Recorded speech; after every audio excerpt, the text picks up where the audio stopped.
Hello and welcome to the AL Central Rundown, late night Saturday edition. With me today is Sam and Lee. Ty is going to jump on in a little bit, but he has a little bit of a thing going on right now. And Dan is just, well, an old man and probably sleeping. But that's not true. I think he actually has a good reason for not being on, but he's old and we can make fun. Anyway, we are now in the second week of May. The Twins are in free fall. We have three games going on right now. Let's just take a peek at the VizCast to see how those are going. It's very exciting if you're the Tigers and Lee. Right now, the Twins are up against the Guardians, 1-0 because of Byron Buxton home run. The Kansas City is beating Detroit by 5, and then the White Sox are up by 4 in Seattle in the fifth. So we'll see if those hold. I'm gonna guess the Twins lead will not. But let's get to the stats and the standings, which are right here. All right. Guardians still leading the division, 21-19, which, hey, there's a team over 500 in the division, which that was not the case on Tuesday when everyone was underneath 500. Detroit is 2.5 games back. Kansas City, same thing. Chicago back 3 games, and then Minnesota sinking so fast. 16-23, 3-7 in their last game. Tigers are the only positive run differential in the division. For runs, American League, Minnesota still holding on third with 187. Cleveland and Detroit follow up around the 10-11 range, and then the White Sox and Kansas City in the 13th and 14th spot. Actually, that's not true. The 11th and 12th spots. For ERA, the Tigers 3.89, the Guardians 4.01, Kansas City, Chicago, and then Minnesota with a 4.76 ERA. I'm going to guess most of that is the bullpen, but we'll talk about that again, I'm sure, quite a bit. But that's not the news this week. It ain't. So, Lee, do you remember last week on this very show? Almost a complete week because we recorded late. Dan jinxed the Tigers by asking, "Hey Lee, we haven't heard anything about Framber Valdez in the clubhouse. Has there been any issues?" And you said, "No." And There then, hadn't been. I wasn't lying. and then what happened on Tuesday? Well, do we want to talk about Valdez, or do we want to talk about why Valdez being an asshole is a big deal for the Tigers and the injuries? Let's talk about Valdez first, so then we can talk about all the other stuff. Can I just put this into perspective real quick? That Tarek Skubal had surgery, and we're leading the show talking about Framber Valdez. So, just with that in mind, let us proceed. Well, I just want to get the Valdez stuff out of the way because I don't want to spend that much time on it because it's annoying. You know, So Valdez is going up against Detroit. This is right in the middle of Skubal going down. Jack Flaherty's been struggling. Like, Detroit absolutely needs pitching, and for some reason, he's having a bad start. The first bad start he's had since Minnesota. Gives up back-to-back home runs, and for whatever reason, the grainiest photo or grainiest video I could possibly find. I'm going to refresh that. That looks horrible. Valdez then plunks Trevor Story in the most obvious beanball pitch you've ever seen. Mm-hmm. I think he throws a 2-seam fastball. It's the first time he's thrown a 4-seam fastball and hit Story in the back of in the middle of the numbers. What are we doing? This is stupid. He's just an idiot. What are we doing? The thing is, he wouldn't have even been in this position if we didn't have 5 billion pitchers out because he would have been pulled. But we had back-to-back bullpen games. We needed him to go as long as he could, and he does this shit. I mean, he's having a bad start. That's fine. That happens. But come on, man. Well, also, we're gonna show it here because you can see Dylan Dingler with the most defeated look as a catcher of just like, man, Straight looking down to the ground immediately. right away. And then just like kind of slumps his shoulders, like, well, this is going to be hard to explain. I get, Lee, do you know who was in the booth for Detroit on this game? Pretty sure it's Benetti and Dirks. So I understand as the hometown color, like the hometown booth, you have to like cheer. There's a bit of a cheerleading aspect to it. But Dirks was like, "Well, how ridiculous! He got thrown on the first on the first hit batter." Yeah, no shit, Andy. It was the most obvious first pitch or beanball pitch you could possibly have. He's just a homer. I mean, that's basically all it is. I get it, but I don't know. There's sometimes like you're being insulting to me if you think that wasn't like an absolute no-brainer. If Valdez does not get like ejected from that game, it would be a sham. But so yeah, we'll go. That's on the back of Skubal not coming, like being out for a minute. Jack Flaherty has been awful, and then last week we talked about like 12 players being on the IL for the Tigers, and that number has only grown. Increased. Yeah. If there was ever a time the Tigers needed Framber Valdez, it was that start, and it's fine. You have a bad start, that's fine. But to be ejected, and now you're going to miss your next start? I mean, it's a 5-game suspension, and all it really does is put his start back a day.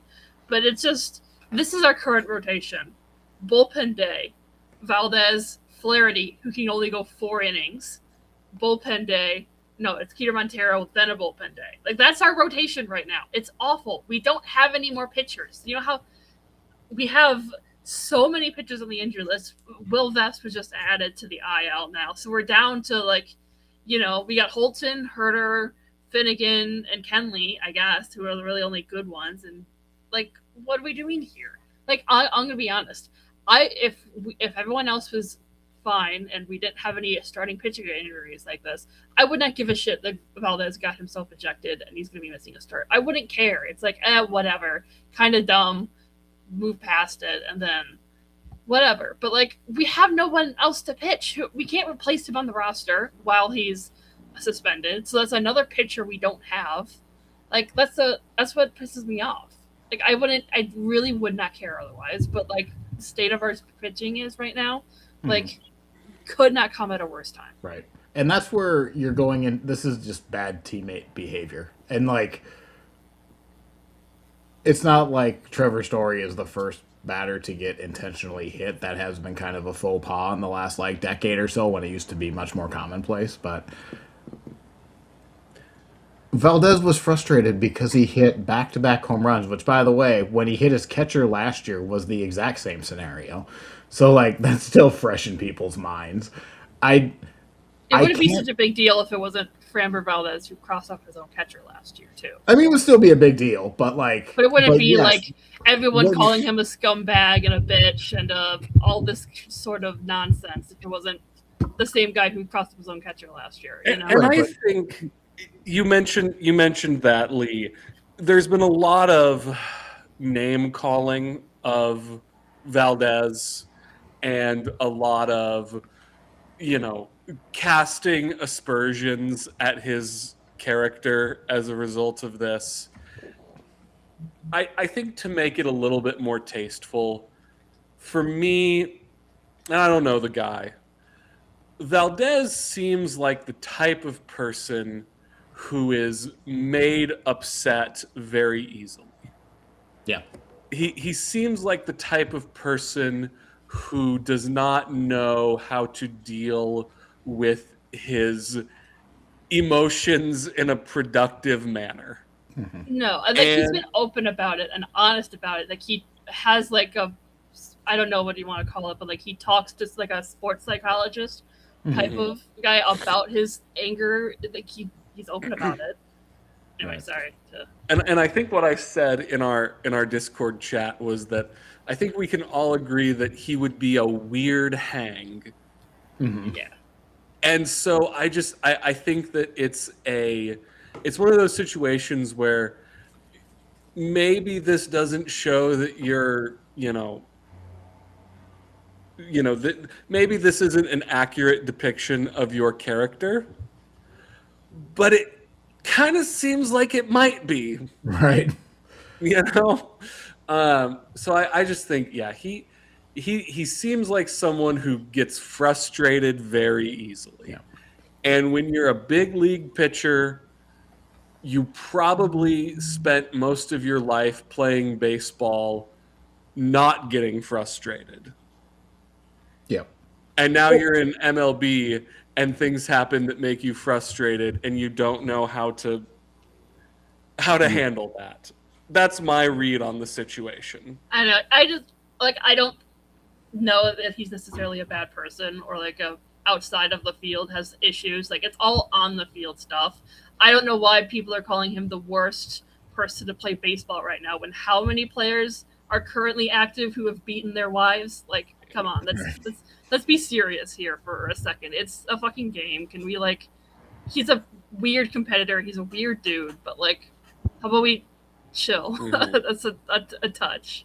It is not to beat a dead horse, but what you guys are saying is true. But this is,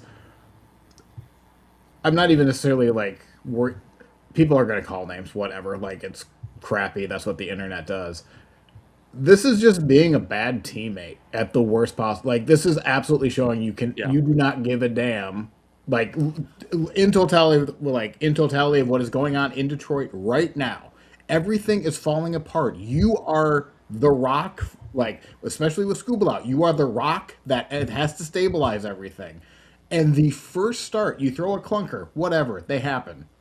But then you get frustrated and you don't know how to harness it, Yeah. and you have to you have to inflict pain on someone, and that should rub everyone the wrong way. And I'm not saying everyone here is agreeing with it. That's not what I'm saying at all. But again, you guys are saying that this isn't.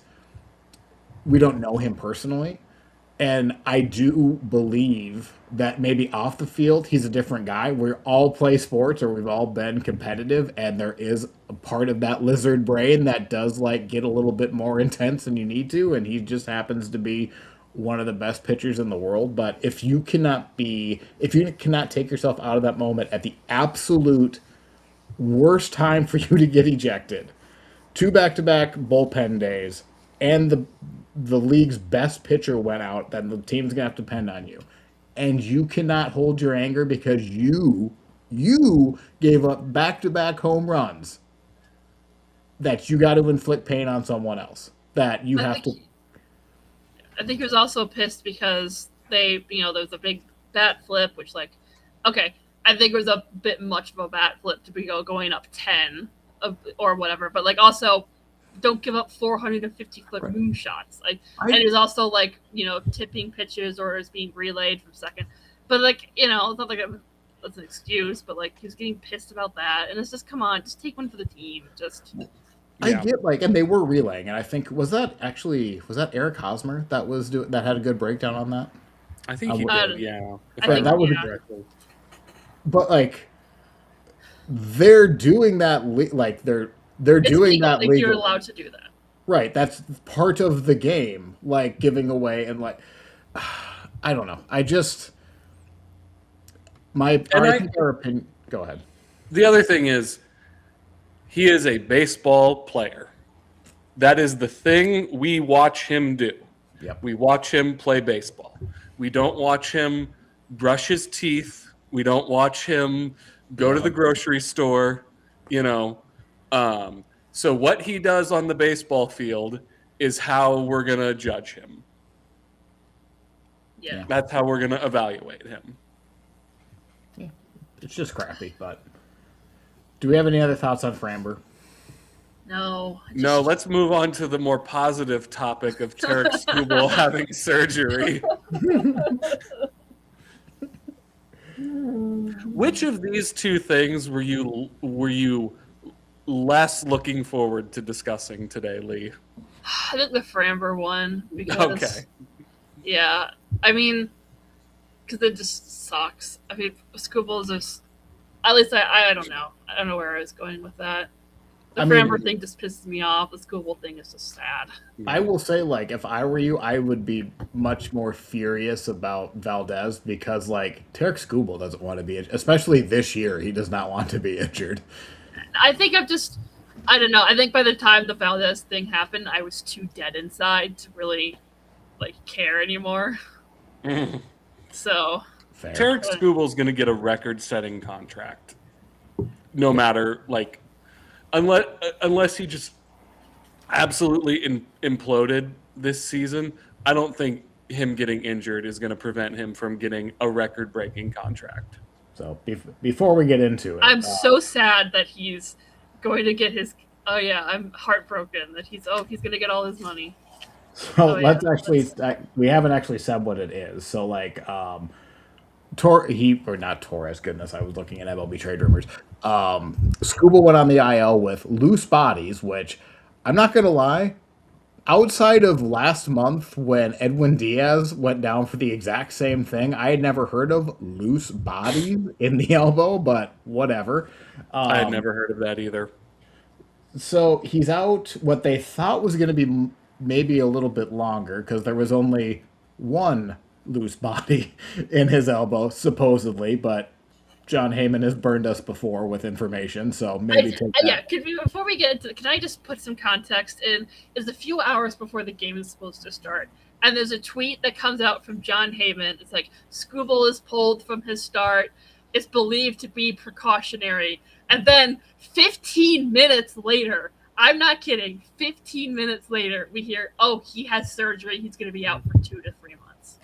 So, John Heyman, if I ever meet this guy in a back alley somewhere, dear God, because what the hell are we doing here? Why would this...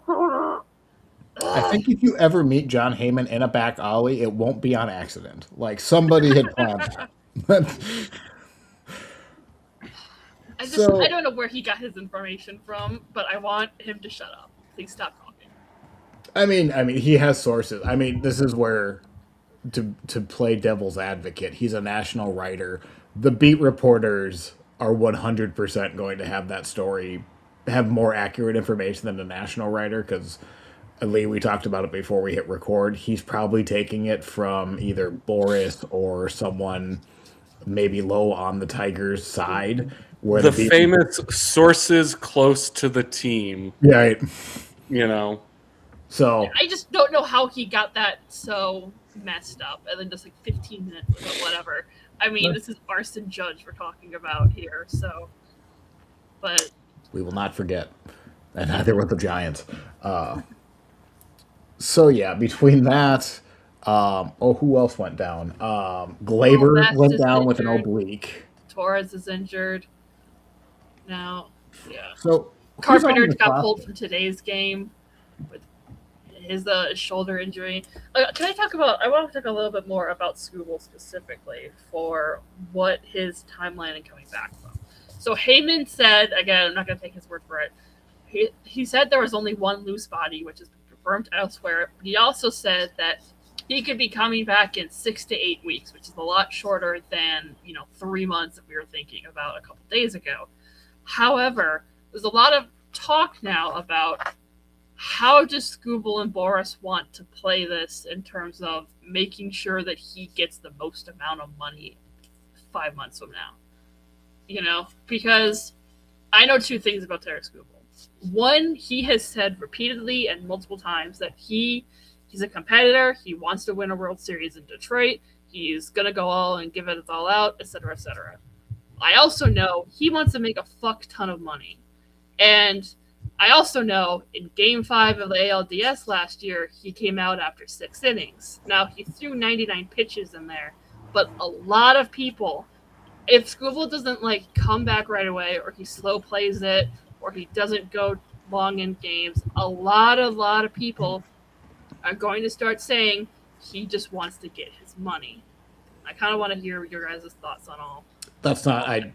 I reject that wholeheartedly. That last bit. The way for him to get the most money this offseason is to come back earlier than as soon as possible, and to prove to the other teams there are no long-term effects.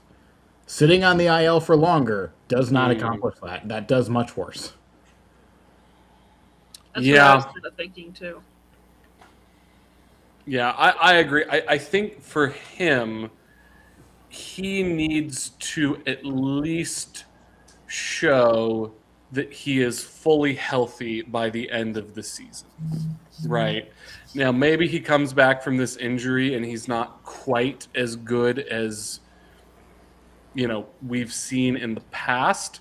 But I do think if there are injury concerns, if he hasn't pitched and if he hasn't pitched since April, or May, I don't know when he last pitched, whether it was this month or last month, there's going to be an injury concern if he hasn't pitched since April or May of this year. So I do think part of his motivation in coming back will be to get that contract. Yeah. Yeah, I think that's fair.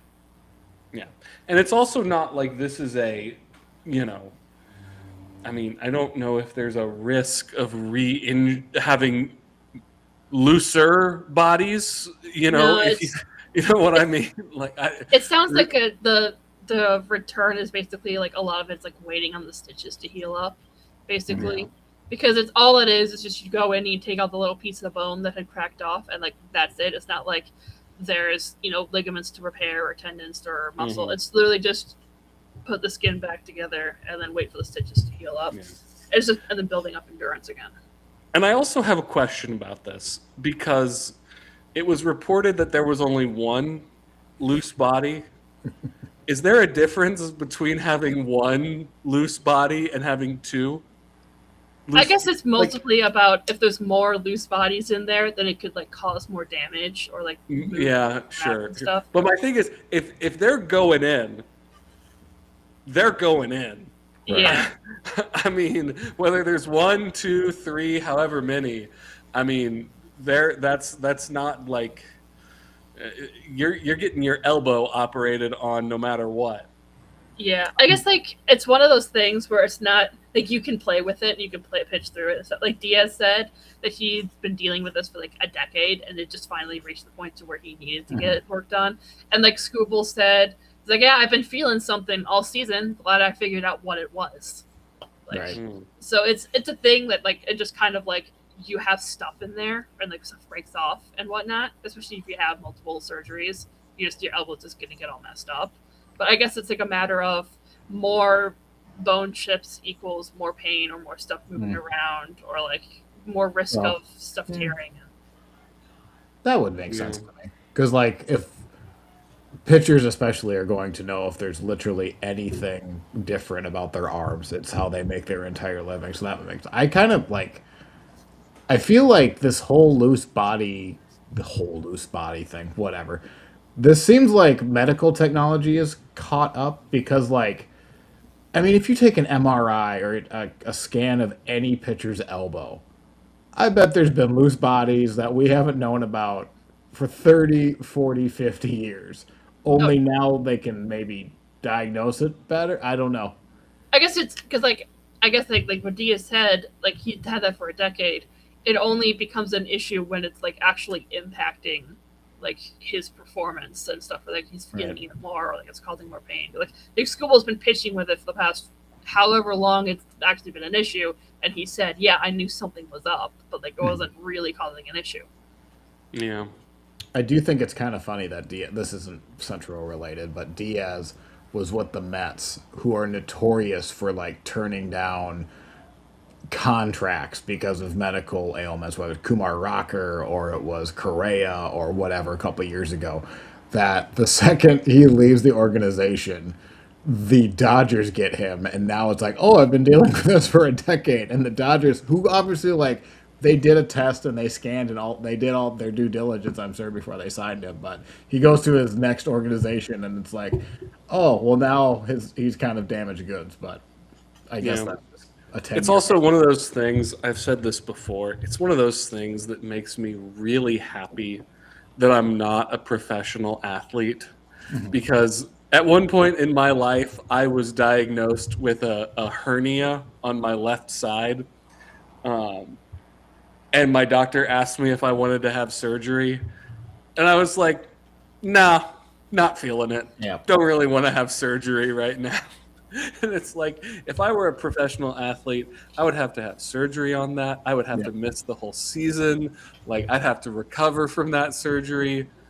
Man, oh man, I don't want to do that. No. When I used to play in high school, and then we can stop about old sports injuries because this is going to enter bad territory. But like when I played football, I was an offensive lineman, so I popped out my shoulder like 13 times. The doctor said that if I would need surgery on it, or I can just go until I can't. But like it would be a 6 month recovery, and 3 months would be me in a cast with just like my arm raised up. So I'm with my last breath, I will not get that surgery, but I can hear my shoulder click, and you can feel it move in the joint, which is a cool little trick. Oh yeah. Oh, I have a knee problem where sometimes I have to like pop my knee back into place, and like every time I do that, I'm just like, man, if I were an athlete, I'd have to have surgery on that. When I was in sixth grade, I got hit by a car, and on my paper route, so like my back is also kind of jacked up. So, how many stories will it take to like really like get Lee to like get weirded out and? One more, and I'm leaving this call. I don't have. Let's talk about the Tigers' injuries instead, because that's better. There's some good news. I'll just go through it. Like I said, Skubal there's no timeline on it. Tigers aren't giving a timeline, but it sounds like on the shorter end for what it is. Verlander just threw 38 pitches in a simulated game earlier today. He felt better, so he's on the upswing. Troy Melton had his second rehab appearance. He looks great, so very optimistic about that. He can't come back until May 25th because he's on the 60-day, but he might be able to come back like very soon after that. Bo Brisky started a rehab assignment as well. Will Vest got a cortisone shot, so he's going to start throwing again soon. Connor Siebold is doing a rehab assignment. It's the single A Lakeland is basically just the Tigers roster at this point because they got Bo Brisky, they got Troy Melton, they're going to have Tarek Skubal there at some point soon. Those minor leaguers are eating good then. I know. I was just about to say, those minor leaguers are having some nice catering in the clubhouse. Yeah. Casey Mize threw a bullpen, and it sounds like he's gonna start facing hitters in a sim game or a rehab soon. Glaber's a weird case. I think he's been injured this whole time because if you look at how he's played not great. And so he's out with an oblique thing, it says, but it's also like there's no structural damage. I think it's really just he's been playing injured this whole time. Just stop putting him on the field. Is that what took him out? Not took him out. Is that what he was hurt with last year, too, at the end of the year? No, at the end of the year last year, it was a hernia, but at the beginning of the year, he missed some time because he had an oblique. Because he hurt himself hitting a home run. See, that's the thing. Okay. We were talking about athletes getting injured. How do athletes continue to hurt themselves, like hitting a home run? I don't understand. Like sometimes when you're that cool. Now, one time in fourth grade, I was. Well, what was the one with Boyd this week where he was like crouching down to play with his kids and he got injured? That one I can relate to. Yeah. Wasn't there a quarterback who got injured because he like fell down the stairs at home at one point? I think I've heard something about that. There was a Lions player a while back that broke his arm because he was driving with pizza in his passenger seat and he got a car accident and put his arm out like that and then he broke his arm. Yeah. Because he was trying to stop the pizza. Yeah. But I mean, so it's a lot of injuries, but a lot of them could be back in the next few weeks, end of the month or like month or so. At least there's that. Like we could get Mize coming back soon, Melton coming back within a month, Verlander potentially back, unless he's just Alex Cobb. He's never going to come back. Like Bo Brisky's coming. Yeah. Do you think the Tigers need to do anything, or should they just gut it out because they're in the worst division in baseball? I don't know. I mean, my reaction after Skubal went down was like, well, that's the season, right? If Skubal's going to be out for 3 months, you got every other pitcher injured. How are we going to be able to stay afloat until then? But if Skubal's going to be back in 2 months, that's okay. We can deal with that a little bit. But I feel like if any of these guys that I just mentioned have a setback, we should be getting a starting pitcher. Like, okay, Mize will be back in a few weeks, sure. Melton will be back in a few weeks, okay. We need a starter. If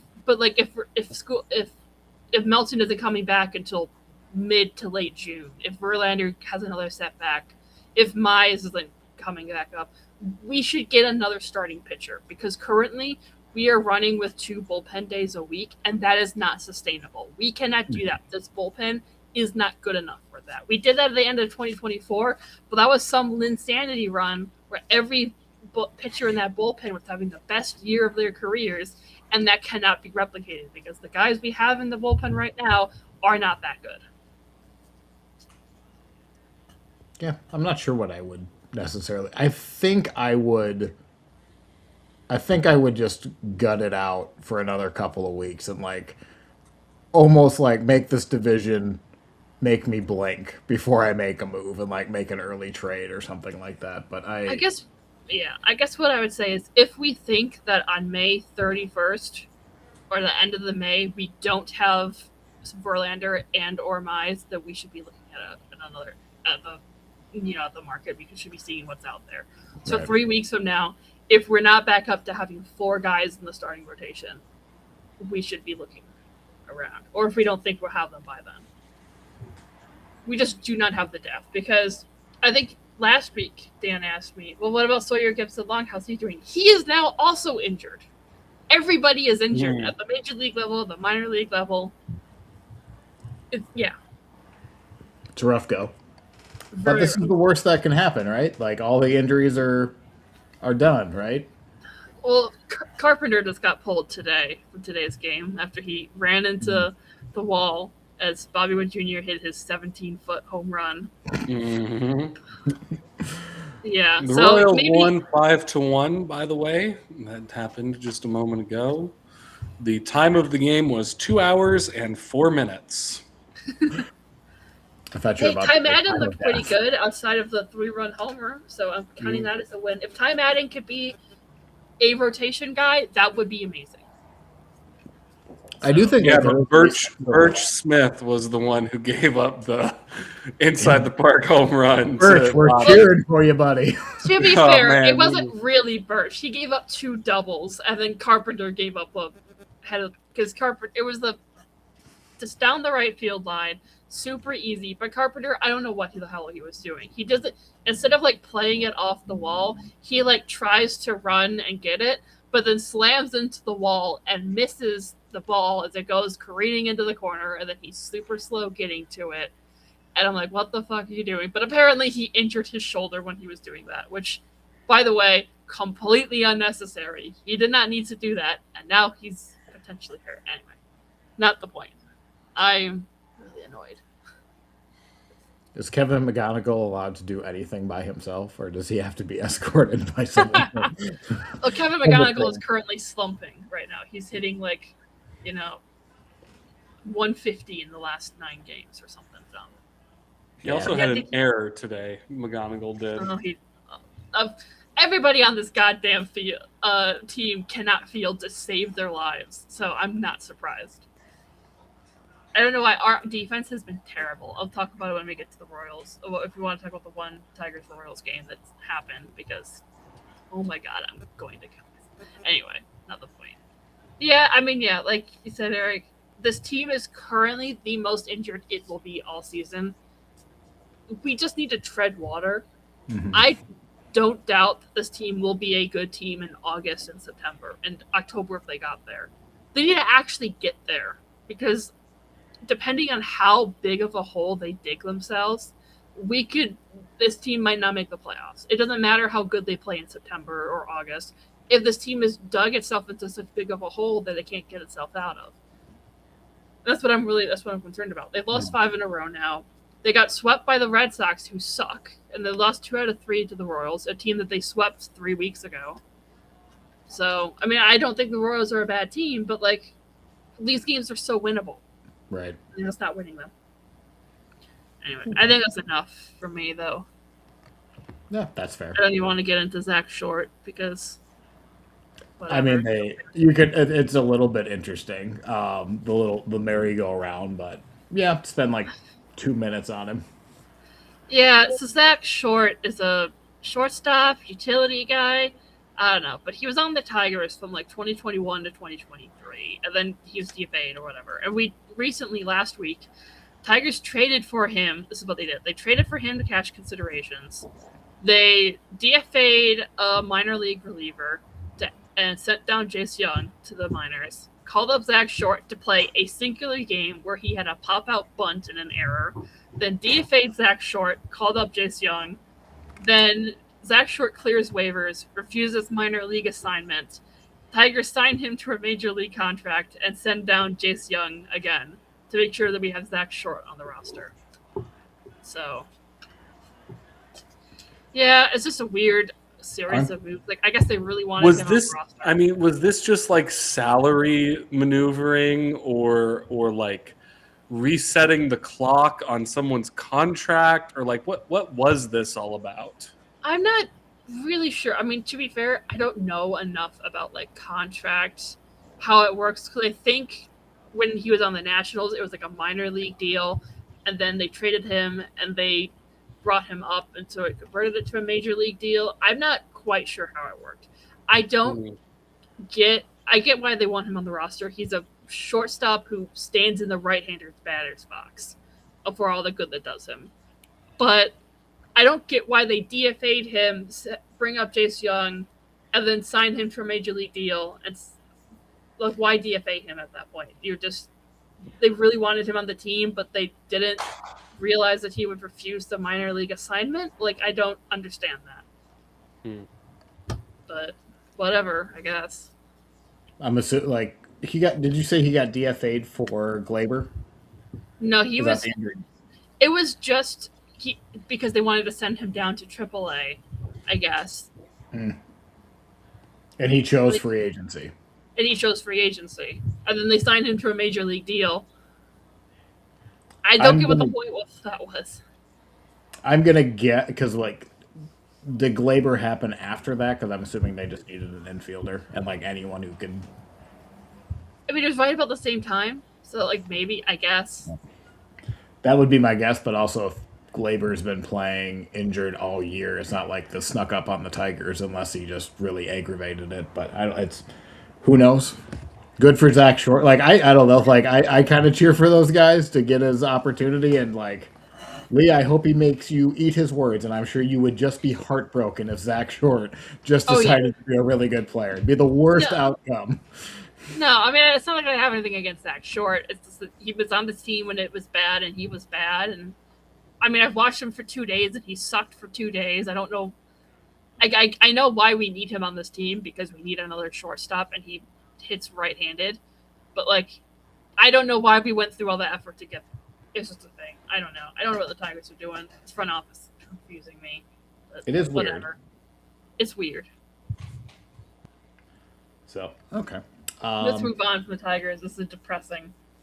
No, let's move on to a more, I won't say more depressing team. Actually, screw it. I will say a more depressing team. Let's talk about the Twins.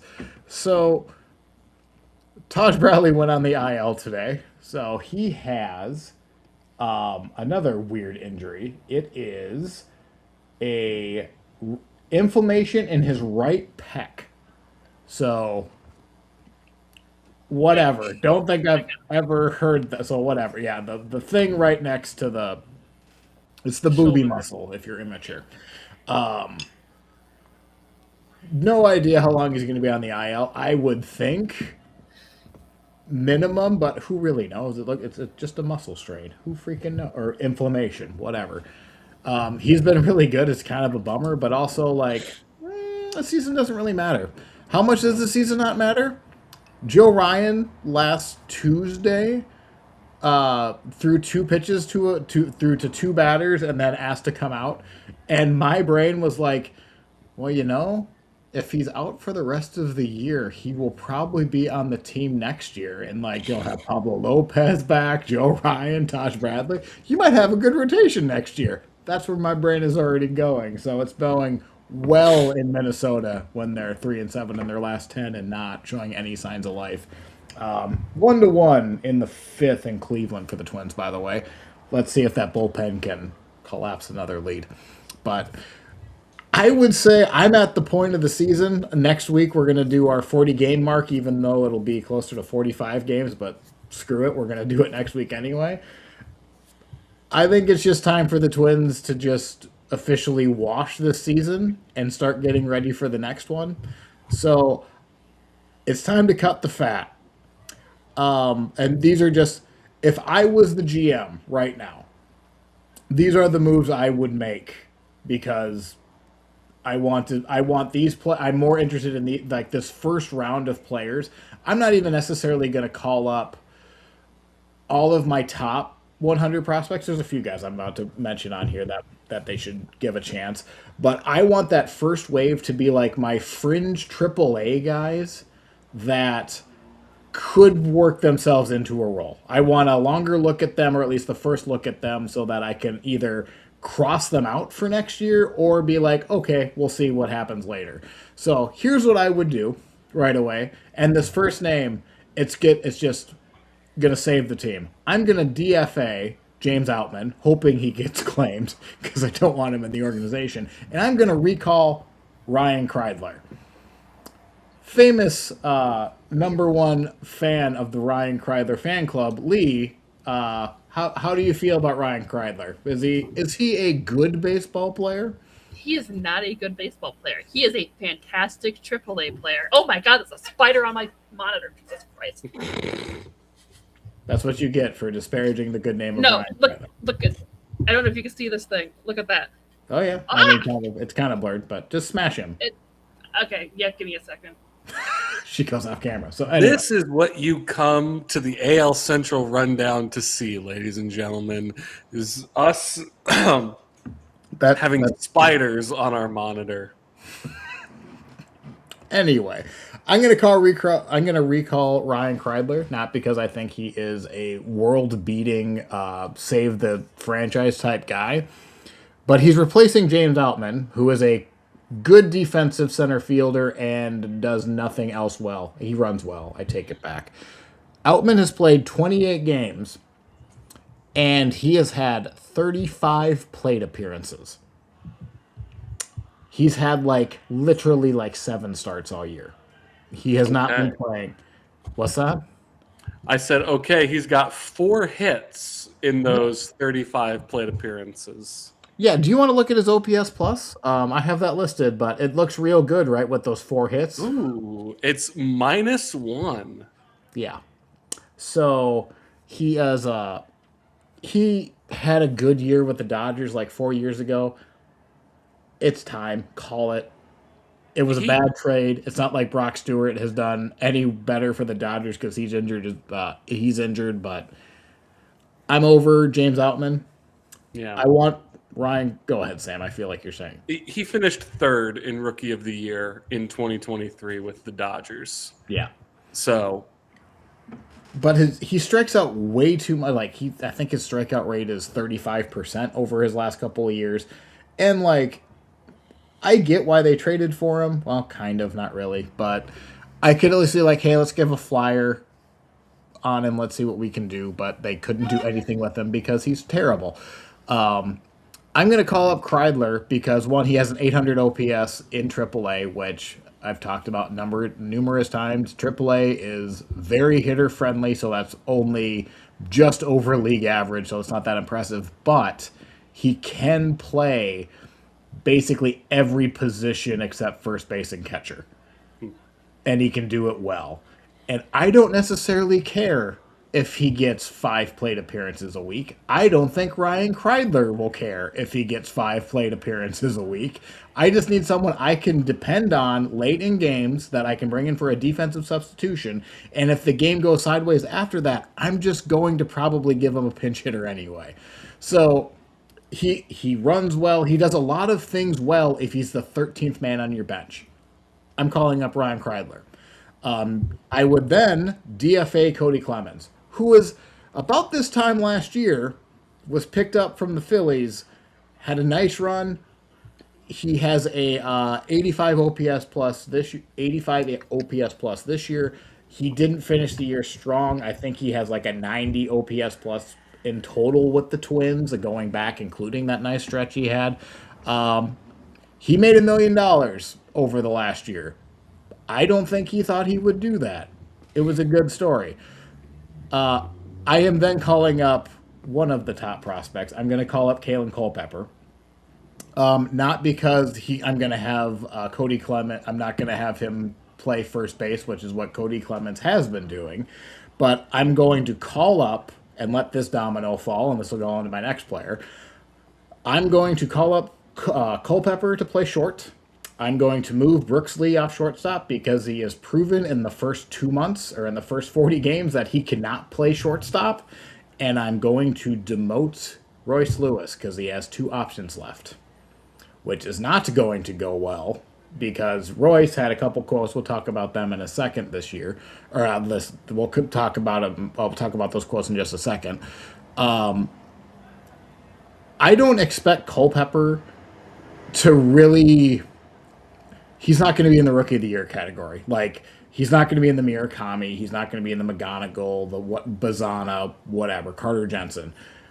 I just want him to hold his own, and if he can be a 90 OPS plus guy and play good defense, that's still a good player and also fine for your first taste in the majors. I will absolutely take that.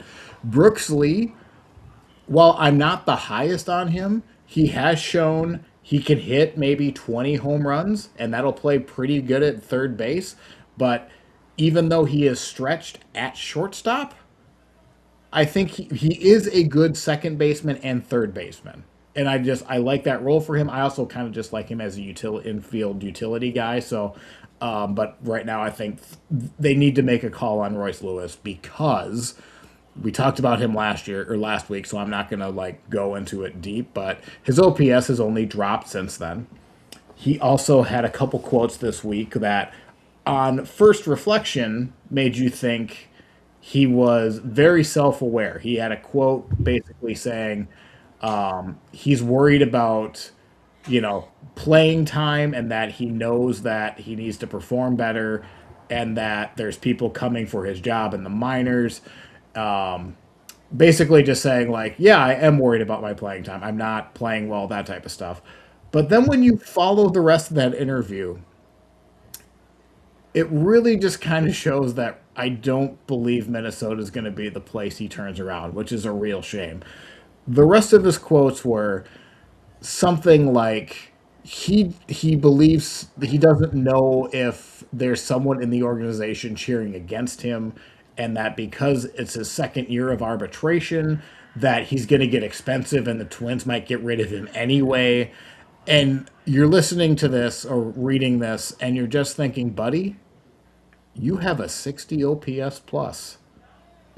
You don't need to worry about if somebody wants you out of the organization. Your performance is going to get you out of this organization. You need to worry about you, bud. Not worrying about anything else. But he's also lost playing time to Tristan Gray. And raise your hands if you've heard of Tristan Gray outside of this year. You haven't? Ty has, because he was with the White Sox last year for a cup of coffee. I'm demoting Royce Lewis to AAA, not because I necessarily think he will turn it around, but at least there's giving him the chance. But I don't know if mentally he's going to allow himself to turn it around. I think he's just going to get real pouty and just almost kind of just quit for the rest of the year. I would then also, demote Lewis, my actual roster move I would call up would be Kyler Fedko, who is a 26-year-old late blooming prospect who's having a nice year in AAA. He has a 897 OPS plus. He's a right-handed batter. He's played some first base, but mainly he's used for an outfielder. I'm giving him a chance. And then finally, I'm demoting Matt Wallner, and I'm calling out Emmanuel Rodriguez, who right now is actually on the 7-day injured list because, like an idiot, he slid into first base and jammed his thumb even though his thumb has been a really big issue for him in the last couple of years, where he has missed months of playing time with ligament issues in his thumb, wrist issues, things like that. So for him to slide into first base with that thumb made everyone in Minnesota wanted to pull their hair out. It was stupid. He has a 913 OPS. You mentioned I have not mentioned anyone in the bullpen because honestly, cut five of them, call up anyone in AAA you want. I'd rather see them than who they currently have. So Travis Adams, Matt Bowman, Marco Raya, who's a former top prospect who's been flaming out. Call up Zebby Matthews, who's probably going to get called up here in the next little bit anyway, and then put him in the bullpen. I don't care about anyone in this bullpen outside of Andrew Morris and Cody Funderburk. Everyone else, you can fuck right off. I do not care. Any thoughts on the Twins? Because I think that felt good for me. Hopefully that was listenable for everyone here. You mentioned toward the beginning that you would like to see the Twins, tear it down and focus on next season, or focus on a rebuild, I guess. Isn't that what the Twins did last season? At the trade deadline, yes, except for you could almost argue they retooled. It's just they didn't get good short-term solutions. But when you say yes, I guess I am asking for a little bit of a rebuild. I think the difference between this season and last season was you have 7 of your top 11 prospects in AAA. That does provide some upside. And I want to see, I don't want to say call all 7 of them up. That's not, they need to develop. Walker Jenkins is going to be out for 2 months. There's a couple intriguing prospects that are outfielders. I'm not completely Trevor Larnach's look good.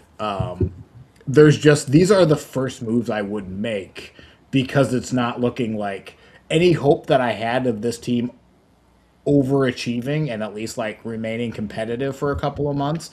I mean, that's just gone because this bullpen is so laughably bad. It doesn't matter what lead you have. It's in danger. So I guess if you want to call it a rebuild, that's fine. But I want to see what the young guys can do because I do think next year they can at least start being competitive again. But that's also me being hopeful as a Twins fan. Maybe I'm insane. I'm probably insane. Royce Lewis kind of really annoys. I really get really annoyed when players who are doing bad are always oh, everyone's against me. They all want me to fail. And I'm like, dude, chill. That's it. He's just always framing it as he's not saying oh, I'm having a really hard time and I know that if I don't figure it out, then the team is gonna want to demote me or anything like that. He's I'm having a really hard time, and they don't want me to do good, and they are going to take action. And you control this. There's a way to say that. It's a business quote. Yeah. I understand that. My performance. I need to do better. It's a business. That blah blah blah blah blah. I think he messed up saying that quote. Yeah, he's it's a saying it's a business, and I know that he's they aren't going to want to pay me at arbitration, and I'm yeah, because you're doing bad. No one's gonna they're not gonna want to pay you in arbitration, but it's not because you're too expensive. It's because you've been dog water for the last 3 years. What are we talking about?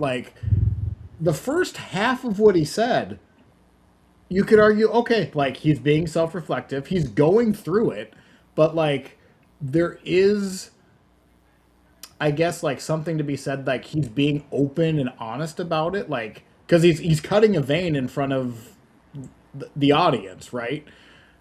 But then you go into, they might be against, I don't know who's against me. They're not going to want to pay me the money. It's buddy, you're gonna make like $4 million next year, but you're also just as qualified to get non-tendered based off your performance, not because you're too expensive. Yeah, I don't know. It just really annoys me when players are like, everybody's against me, and he's like scrolling through Twitter or whatever. It's like, dude, you control this. You do not have to do this. Right. So I mean, he's 26. He has time to at least mature. I don't know. So like, I understand that. Again, if the Twins demote him, I mean, you're declaring war with Royce Lewis. Like that is probably burning the bridge. He's probably not going to be in a Twins uniform again because he also doesn't seem like he's going to take that demotion and then go to AAA and then just like prove that it was the wrong decision. I think he would just continue to be pouty about it and then just collapse. They did this to me. Right. What? Just another reason to say, like, look who's against me type thing. So that's all. I guess that was 10 minutes of me ranting about the Twins to basically say the season is probably done.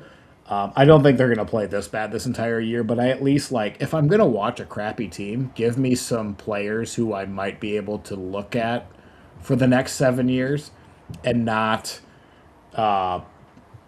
minor league guys that don't have a future. Like, give me Travis Adams and give me my fringe prospects that I think have an outside chance of being good. Give them a chance first, and then we'll call up the real prospects later. With them, I called up Culpepper and Fedco's a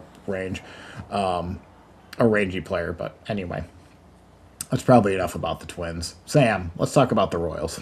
Yeah, so Cole Reagan's hit the IL this previous week. He got pulled after 3 innings in a game that he pitched against the Guardians. They say he's got pitcher's elbow. I'm assuming not a Correct. an injury that I'm assuming maybe he just needs some rest. I couldn't imagine what the timetable for recovery is on that, but whatever. I've only heard of tennis elbow. Is pitcher's elbow a thing?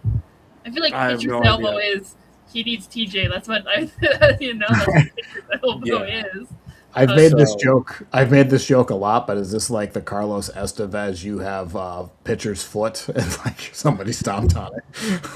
I don't know.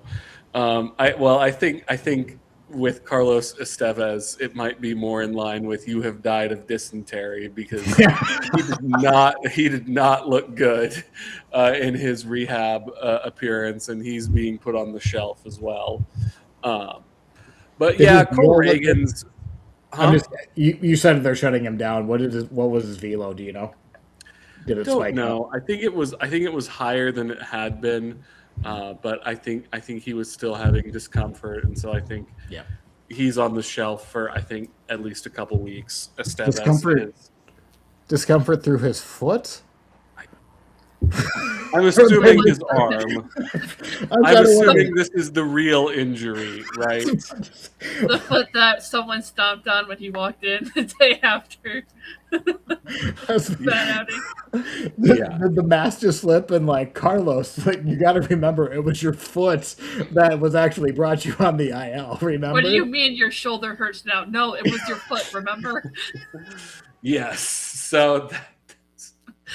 That was another one where he got sent, didn't look good, got put on the shelf. So Estevez, he's down for a little while. Cole Reagan's, it's one of those things where every time I think Cole Reagan's is about to have some momentum and really get some wind in his sails and really look like the guy we saw in 2023 and 2024. He just either he has a bad start or he has an injury or just something happens where he just can't fully get back to where he was. So this is another setback for him, and it's just frustrating to see because we've seen that he has really good stuff, and he just can't put it all together. So hopefully he'll be back after a 15-day stint on the injured list, but we'll see with him. Now, Reagan's got the hit in the hand a couple weeks ago, right? That was him. yeah, he got hit which is another one where it's just like what the hell, man? Like this keeps happening to him, and he's good. He's got good stuff. We all know that, and I think he just can't quite get there. So he'll be replaced most likely by Stephen Kolek, who got called up last week, made a start in place of Noah Cameron. Cameron had been dealing with some discomfort and got scratched. So Stephen Kolek pitched this week. Through a quality start, Kolek did. He has pitched started 6 times for the Kansas City Royals in his career, and he pitched his 6th quality start for the Royals. So every time he has pitched, he has gone at least 6 innings and given up 3 runs or less. So I was high on him. He was on Foolish Bailey's pitchers to break out this season. So he's back. He's going to be pitching in Cole Reagan's stead after pitching in Noah Cameron's absence. So Kolek's back. He's looking good, and hopefully he can continue to have quality starts because that's what you're looking for in baseball. Speaking of what you're looking for in baseball, I think it's time we talk a little bit more this season about one Mr. Kyle Grant Isbell. And yes, Grant is his middle name. I looked it up on Baseball Reference. Kyle Isbell this season has a 770 OPS and a 116 OPS plus. He has been known throughout his career as a defensive stalwart and a sort of kind of, light hitting guy who can't hit against righties. And this season he's taken a big step forward at the plate, which is one of the things that if the Royals are going to have a successful season, a significant results at the plate from Kyle Isbell will be one of the things that will be a good additional piece to the Royals having a successful season. So, at one point throughout the year, he was doing better than Shohei Ohtani. So, anyway, you brag about that. If I'm Kyle Isbell, I'm letting everyone in future generations know. Yes. So, anyway, Kyle Isbell, he's been good. He has, Friday night, he had a night. He had a RBI in the 7th inning where the Royals came back and tied the game. He then had 2 diving catches. Well, one diving catch and one sort of running over-the-shoulder catch in the 8th inning to prevent the Tigers from getting a run, and then had the walk-off hit in the bottom of the 9th. Can I just say, I'm really tired of all the Tigers opponents suddenly turning into Gold Glovers while the Tigers defense is ass. I'm just really tired of that. Can they stop? He like I said was a Gold Glove finalist last year, and he was looking like Lorenzo Cain out there in center field on Friday night. That was quite the performance by Izzy. So I am glad to see him continue to play ball as he has been playing. How hopeful are you that he's like turned a corner versus like is this more like, hey, this is awesome, like Yeah. Kyle Isbell's been great. Let's take this for what it is. I think I think it's more like I said, it's a nice additional Yep. thing to have. I don't think if he hits like this for the rest of the season, great. I love to see it. We're not talking about someone who's just destroying the ball. We're Right. talking about someone who, relative to his past performance, is outperforming. Again, I said 770 OPS, 116 OPS plus is not like, he's not going to Cooperstown with those numbers. Right. But he is, at the very least, providing a spark at the bottom of the lineup. And he has shown, like when he first debuted, he was just on fire through like the first month when he came up. He was on fire for the first couple weeks. He kind of cooled off, and he's been, consistent over the last, I say week or so. he's been in his career OPS plus is 84. Yeah. So if he, ends up cooling off and his OPS plus ends up being closer to that than it is, what it is right now, fine. He has a lot of value in center field defensively.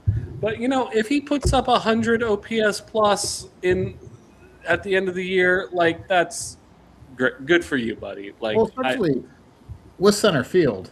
Center field, I think their OPS, like if you actually adjust to their position, it's like a 95 OPS plus, like Yeah. 92 to 95. So like he would be an above average hitting center fielder plus really good defense. So hmm So yeah, I thought it was a good time to shout him out, and he's been looking really good. So let's see more of that, please, Kyle. Please, let's continue this run because I like you and I think you're a good player. yeah, Um, he's a, finally, he's a gamer. oh yes, oh yes. Finally, we're going to talk about Lucas Urseg. Urseg had a pretty rough stretch to put it mildly. He had a stretch where he was not looking so hot, and in the last couple starts, he's started to turn things around. His ERA now sits at 3.31. And I'm pretty sure at some point this season, yeah, his ERA was above 6 at one point this year. So he's turned it around. He's been able to. He had back-to-back blown saves for the Royals at one point, but he's turned it around, and he's been what we've seen from him in the past. That's not what I want to talk about. What I want to talk about is his post-game interview that he gave with Joel Goldberg. He came in, got a save, was doing an interview down on the field with Joel after the game, and he was just like, "Yeah, Joel, I'm really really hyped up right now. Man." He's like, I love this fucking shit, man." And they aired it. They didn't bleep it. As they should. And I Oh was yeah. like, now I don't know, because I was watching it on the MLB app, and obviously the rules are different on the internet than they are on, broadcast. But man, he said that, and then the Royals didn't apologize, and I was just like, guys, good for you. Yep. Like, let's play with some attitude. Let's play with some of that, please. And I think that was something that the Royals really had when they went to the World Series in 2014 and 2015, is that they had some guys who played with some attitude and a screw you mentality. And that got the Royals really far. And I feel like that's something that the Royals have been missing this season. So I love to see it. So let's continue with that. And then I also saw something that I really enjoyed, as far as talking about the clubhouse and the guys. Vinny Pasquantino and Jack Caglione visited the first Starbucks location when the team was in Seattle last weekend, and they put out like a social media, short YouTube short video on these two guys going to Starbucks, and it was just so wholesome. It was so positive. You can tell just by looking at these two that they are having a good time. And throughout this whole video, they are supporting each other. They never tease each other. That's a very important thing because Jack Caglione orders a brown sugar shaken espresso, which, if you know anything about Starbucks drinks, that's like, It's a hidden menu. that's like Frou the frou. thing that that's not a manly drink. Let's put it like that. And Jack sort of laughs when he orders the drink, and the camera pans over to Vinny, and Vinny goes, "I don't know what's funny about that. Just order what you like. There's nothing wrong with that." And so, just some real positivity and some real team camaraderie in this video, and I like to see that. So, I also like. So we're showing just a screenshot of they're outside of Starbucks. Jack Caglione looks like a kid on his first day of school. He's so excited. he does. I don't know what made me think of this, but Vinny Pasquantino made me look nostalgic for a bit because, oh my God, does he look like Bam Margera in his sunglass goatee combo right now? Do you know who that is, Lee? No, I do not know who that is. But that. Oh. Me neither. Really? Oh my God. I do not know who that person is. Okay, I'm gonna Google.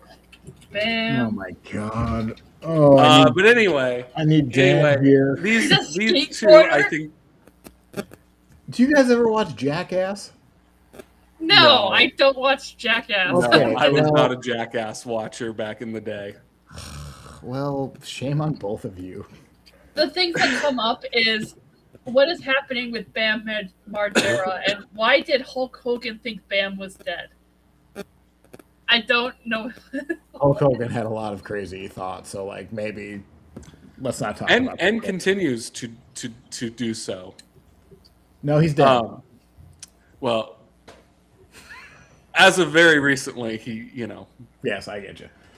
yes, Hulk. He's looking down on us. I forgot know about he that. is. I forgot he was dead. Anyway, I think it's the wrong viewpoint for Hulk, but go on. I digress. anyway, also apparently Jack Caglione's mom collects mugs, and so Yeah. and there's a Sasquatch that Vinny is standing next to. So just the vibes are good. The vibes are good. They're pointed in the right direction. Mhm. And I like to see it. So let's continue with this vibe, as well as the vibe that was being described by Lucas Urseg, because those two things are not, they can exist at the same time. So yes, I am. Things are pointing in the right direction. Now, we're going to talk about a series that the Royals had against the Guardians where things could have gone better. Started off But on the whole, the Royals lost 8 games in a row a couple weeks ago. Since they lost 8 games in a row, the Royals are 12-5. So back from the dead. I mean, you almost have made up for that 8-game losing streak. Let's actually just go with that's an easy transition. Let's talk about the series. You can still continue your point, but we can talk about the series here too. So That's my started off point. pretty well. Yeah, the Royals, they won the first 2. This is Game 4 that you have up on the screen right now, Eric. Or no, this is Game 3, or I don't know. Anyway, point is, the Royals had a pretty good start to the series against the Guardians. Oh wait, no, this is Game 1. Yeah, sorry, I'm an idiot. No worries. Royals had a pretty good start to the series against the Guardians.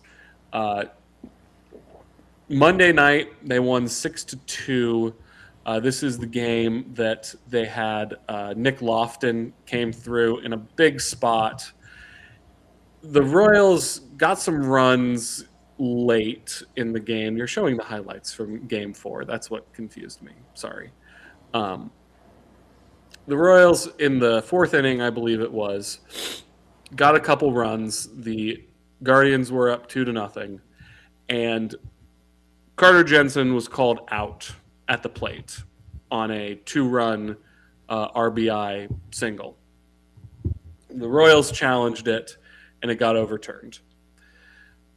So that run scored, so it was 2-2, and then the bases were loaded.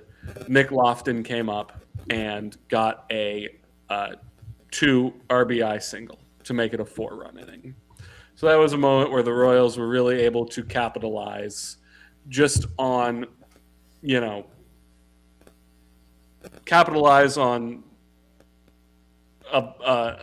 a call right on replay and then getting a hit with the bases loaded.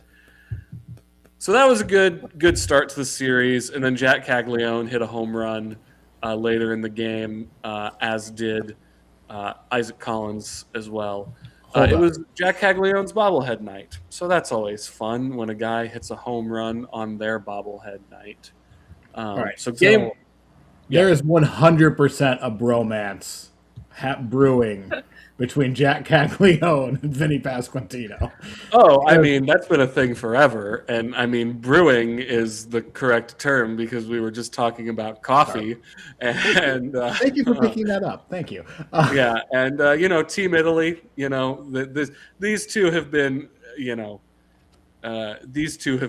have been bromancing with each other for some time now. So that is good to see. But this specifically, I want you to talk about their home run celebration. Yes. Well, very, very European, very Italian, Team Italy. I think that's a callback to, their heritage and their time together playing in the WBC. So just guys being dudes. Yeah, just guys being dudes, just being positive, not being embarrassed to order a brown sugar shaken espresso. I mean, it's you love to see it. You love to see it. I hate to use the term positive masculinity. But there you go. Anyway, it's fun. I will say, so for those who are listening on audio, it is the most Italian, mafia kissing both cheeks. Except for because, I don't think they want to ever slip up. Jack Pasquantino is basically, whispering into Jack Caglione's ear because he's too afraid it's going to, hit a cheek or hit a lip, which would be, given those new City Connect jerseys that the Royals have, Pride Month is coming, so. It's true. Yeah, they got their bisexual jerseys, so. Yeah. Great. So anyway, moving on to Game 2. That was a game that the Royals won as well. They won 5-3. This was the Stephen Kolek quality start game. They jumped out to a lead pretty quick. The Royals historically have been very bad against Gavin Williams, and they were actually able to finally get some good hits off of him, and they were able to go ahead and win this game this night as well. If I'm on the right game, yes, I am on the right game. The Royals were able to also fight back in this game because they had a 2-0 lead, gave up 3 runs in the top of the fourth, and then they fought back to take the lead immediately in the bottom of the fourth. That's the type of thing that you need to do if you want to be a winning team. So that was good to see. And really, outside of one pitch to David Fry that led to this 3-run home run, that was Stephen Kolek was about as good as you can ask for on this night. How has Salvi been playing since the mental day off? He's been catching a lot less. So let's put it like that. And he has been better. Okay. Still not quite to the level of what I want to see, but he has been a lot better since that incident, if we want to call it that. So yeah, and then Michael Massey hit a home run in this game. He's looked pretty good. Isaac Collins also hit a home run in this game as well. So great start to the series. Also, I don't know why the Royals are wearing their road blues with Kansas City on the front of the jersey at home. Like, well, that's beside the point. They're just really cool jerseys. Just wanted to wear them one time at home. I guess. I mean, I don't know Maybe about really cool, but they are jerseys. They're good jerseys. Yeah, they're Maybe fun, they're all but they don't wear those jerseys at home. So then we go to Game 3, which just, hey, you know what? Joey Cantillo, he's made 2 starts against the Royals, and the Royals have not looked good against him. So he had a good day. This was also the game where Cole Reagans got taken out of the game and after 3 innings. Luinder Avila came into the game and proceeded to not immediately, but he gave up 2 runs. His ERA this season is 7.36. Luinder Avila is supposed to be one of the top Royals prospects, and he has pitched a pretty healthy amount this season, and he has not looked good. Alex Lang has a 6.19 ERA after this game. He came in and gave up the 3rd run. He has not looked good. The continued presence of these 2 players does not please me very much. But what are you going to do? And then I'd also like to shout out that Mr. Eric Sarantola came into this game to make his MLB debut. I mentioned him some moons ago when we were doing our off-season preview because he was on the Royals 40-man roster, and I had never heard of him because I was very surprised that there was a player on the roster who I had never heard of. So there you go. Royals lost that game 3-1, and a night where they just didn't really. Again, Cantillo and the Guardians bullpen had their best stuff.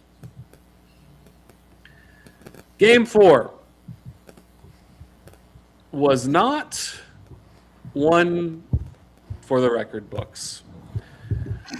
Seth Lugo had his, his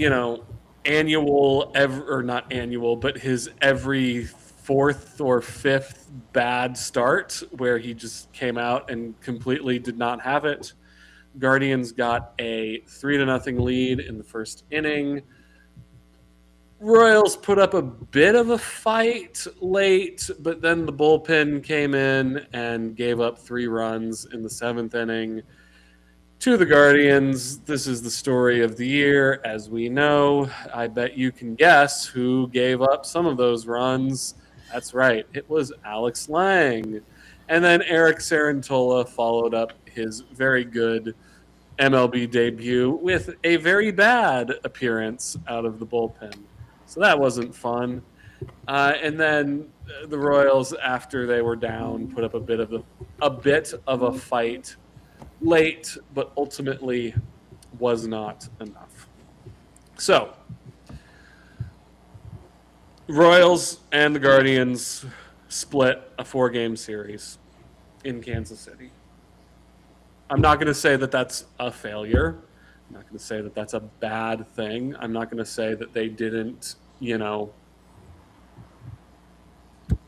the job done. It is the worst way to split a series, though.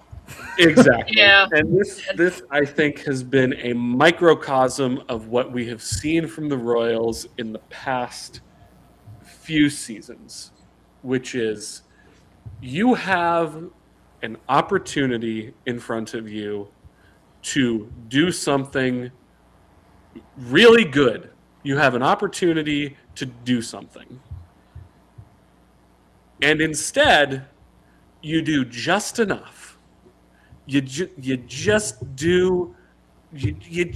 skate by. You don't fail, but you're just like, we were right there with an opportunity to do more, and we didn't. And that's frustrating, obviously, but it's more of it makes me question how much this team wants to win. So obviously they want to win. Are we organizing our team in such a way to win? Is the continued presence of guys who have 6 and 7 ERAs in the bullpen wanting to win? Is winning the first 2 games of a series and then ending up with a split? And again, I'm not like, I know I just said that the vibes are pointed in the right direction. Part of that is they followed up these 2 losses against the Guardians with 2 wins against the Detroit Tigers. So, sure, you're not sucking. I've seen a lot worse Royals baseball in my life, but you're also not fully committing, and you're not seizing opportunities to do more. It's a missed opportunity. It's a missed opportunity, and there's been a lot of those in the past 3 years, 3 seasons. So, for what it's worth, and we're talking about the bullpen for the Royals, which, I mean, I thought their bullpen, at least the back end, looked pretty good coming into the year, and then it just turns out Carlos Estevez maybe was holding on to a secret, but they've had 21 separate pitchers this year, which I'm fact-checking this in real time. Pretty sure that's the same number as the Minnesota Twins. They've had more pitchers than the Twins. That's not a category you want to win, especially in the bullpen. Well, and let me say this. There are some players who have been quite good, right? Daniel Lynch IV looks like a legit, really good reliever, right? Nick Mears, he has looked good this season as well. Urseg had some struggles, but he's turned it around. Matt Strum has been okay. Stephen Kolek started the year injured, but he's come back. They've had some injuries, yes, but every team's going to have injuries. But you've also had to, and I'll also let you know, Eric, one of those pitchers is Tyler Tolbert, and that was a position player relief appearance. Yep. So you had to come into the year and figure out who your guys were. And I think for the most part, they have kind of been able to piece things together. But here's the thing. They just sent down Mason Black and Eli Morgan. Both of those 2 guys have actually pitched pretty well coming out of the bullpen this year. And I don't understand why. I do understand why. Let me tell you why. Because the organization is high on Luinder Avila, and they want to see him do well. And when you have a top prospect, you want to give him, the ability to do well. And Alex Lang is on a major league contract. And those other two guys may or may not be. I don't know. That's the answer as to why those two guys are still around. They're not around because they're the best options in the bullpen and they give us the best chance to win. And that's what frustrates me about this team is, yes, they have done a very good job of righting the ship this season. If the Royals had, you'd be talking to a very different Sam right now if the Royals, hadn't started winning when the calendar flipped to May. Mm-hmm. But the problem is, yeah, you're winning, but are you organizing your team in such a way that you're going to win continuously this season? I don't know. I don't know the answer to that question. Right. So let's get the guys who give us the best chance to win on the team. And let's get rid of guys who, whenever they come into the game, you say, "Whew, okay, well, time to put a bow on this one because Luinder Avila or Alex Lang or Steven Cruz, who did pitch a scoreless inning tonight, finished the game for the Royals, are coming into the game, so let's put a bow on this one." Let's not have those guys on the team. So granted, the Royals bullpen has done a lot better in the last 2 weeks. The ERA numbers were at the bottom of the league. Now they're closer to league average. We're doing better. But it's time to put on our big boy pants because this is a team that's expected to win now. I'm just pulling up. I have no idea. I'm Storm Chaser's stats page, and I just want to see who should be giving a chance right now. All right, Estevez, that's clearly whatever. Let's go to games, total games. Let's give us relievers. Jose Cuas. Screw it. Give Jose Cuas 2.20 ERA. Yeah. Yeah. 135 whip. Sarantoli's right at Beck Way. That's a fun Beck name. Way. I want Beck Way. I don't know how he's not doing great, but whatever. Andrew Perez. There's no reason Andrew Perez can't. He has a 2.63 ERA. Mason Black, you just said, got demoted. And then Bailey Falter, who I don't think you want to mention his name. No. But those are two guys that you could maybe just call up. And you mentioned Jose Cuas. He's been good with the Royals before. He made his debut with the Royals. And, he's a guy who, and again, he's a 31-year-old reliever in AAA. Is he going to make the Hall of Fame? No, of course not.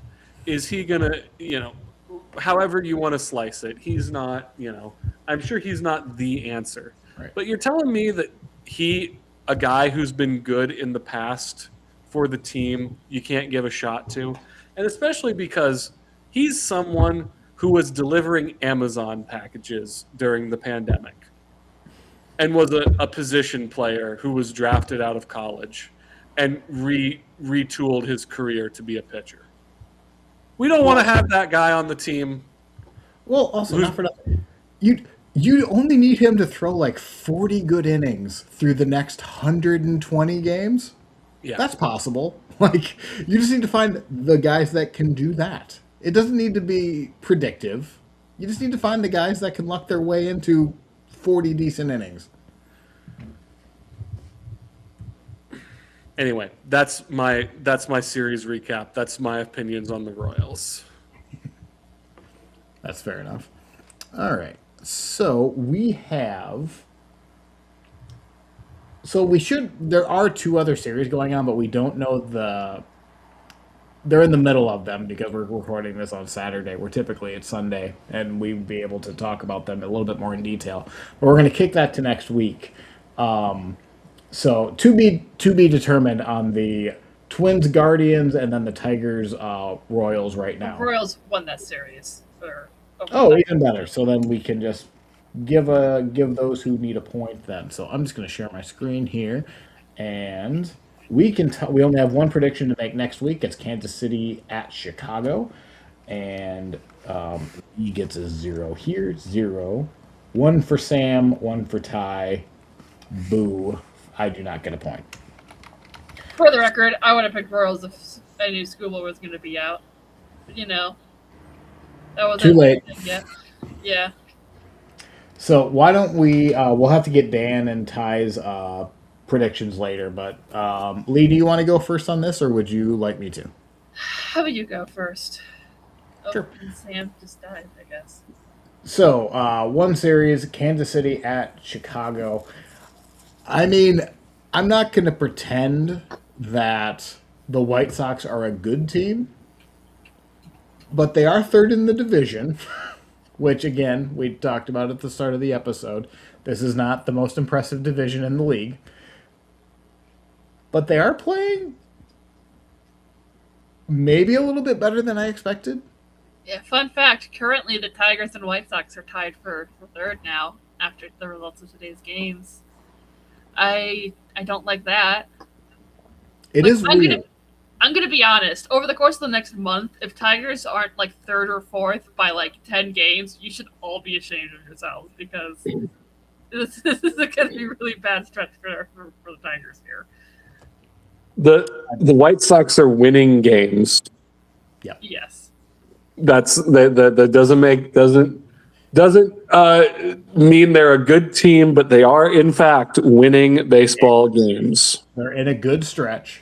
I know the Royals are in a good stretch too, but I'm going to throw up in my mouth a little bit, and I'm going to predict the White Sox, which makes me feel real icky inside, but I will do it because they're on the upswing, and part of me does kind of feel for their fan base, even though there's inherent evil just being a White Sox fan.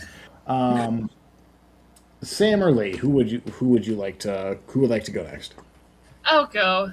I don't know why my gut's telling me the White Sox on this one. Yeah, that's all it comes down to. Okay. Sam. The Royals are hot. They know that they need to win these games.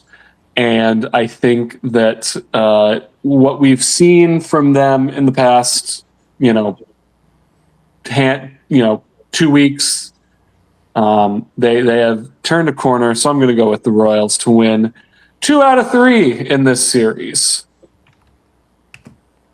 There's no prediction that you want me to type. I will not predict anything else. Oh, well, look at how nice you're being right now. Yes. All right, let's go into the schedules. And because I didn't load this up normally like I normally do, it's going to be a little bit. I have one ready. You do have it. Okay, why don't you go over the schedules then? All right, let me just get the streaming. All right. There we go. All right, Guardians got finishing up with the Twins and the Angels, then the Reds, and then the Tigers later next week after that. Royals finishing up with the Tigers, then they got the White Sox, then the Cardinals, and the Red Sox later on. That almost has to be the longest stretch of playing Central teams in a row, right? They have 10 straight games against the Central. Yeah. And Cleveland's got a whole bunch too. We've all got a whole bunch this. Yeah. They definitely caught up because the division has not played each other in the last 3 weeks, so that had to catch up eventually. Yeah. And this upcoming weekend is rivalry weekend. Oh, that's crap. right. I hate that. I forgot about that. I will actually be in St. Louis on Saturday for that game. So, Well, Oh, that'll be fun. Nice. Yes, fun. I forgot about that because Tigers are still doing the Blue Jays for the rivalry weekend thing. Uh-huh. I forget Nothing where they're says calling it. rivalry like corporate mandated event weekends. Yeah. Yep. It's not a rivalry. It's a rivalry for anyone who was born in the pre-90s. But like, anyway. I hate it. Hate rivalry weekend. I like the idea of rivalry weekend, but this isn't college football where it actually matters. Like I hate this forced corporate BS. It's fine, whatever. The execution of rivalry weekend leaves something to be desired. Poor. Yeah. You could also just do like a rivalry weekend every weekend, just using your normal schedule, guys. You don't need to be like, you don't need to futz around with the schedule and have these very like weak connections between teams. Whatever. Every week there will be one that you can say that's a rivalry that you can point out, and yeah. Hell, put it on Peacock. They'll love it. All right, Tigers are gonna finish up losing against the Royals. Then they're gonna go lose to the Mets and the Blue Jays, and then the Guardians later on. I'm not looking forward to that. Yeah. Then the White Sox. You got the Mariners still. Then the Royals. Then the Cubs. See, that's an actual rivalry weekend. They got the Cubs there. Then they play the Mariners again later. Then the Twins. They got the finishing up with the Guardians. Then they got the Marlins. Then the Brewers. Then the Astros. So they'll miss Carlos Correa, though. That is a little bit of a bummer, that Correa, because we're not going to know this year if Correa would actually get booed in Minnesota, which, by the way, he 100% will get booed in Minnesota. But yeah, for those, just for context, Carlos Correa took a batting practice swing in a cage and like blew out his healthy ankle. So that sucks for him. You can take the man out of the Twins, but you can't take the Twins out of the man. The stink that some players get on. Why would you ever sign with Minnesota? It wasn't even his bat. It wasn't even the ankle that has a bomb implanted in it. It wasn't the ankle with the steel plate in. Yes, it was his healthy ankle, and he took a swing, felt a pop, and then just couldn't stand on it, and he's out for 6 to 8 months. The man's not going to be able to walk when he's 45. But don't worry, the Twins are still paying him $10 million this year. Now they're paying him $10 million a year to not play with to not pay for the Astros, which I guess is maybe a little better, but not much better. What a mess. Yep, fun stuff. Yeah. Any other closing thoughts or before? Well, I was going to make a Vinny Pasquantino and Jack Caglione joke, but nothing really came to my mind, so I guess I failed that. So maybe we should just cut this episode loose. Thank you guys for listening. We'll be back next week.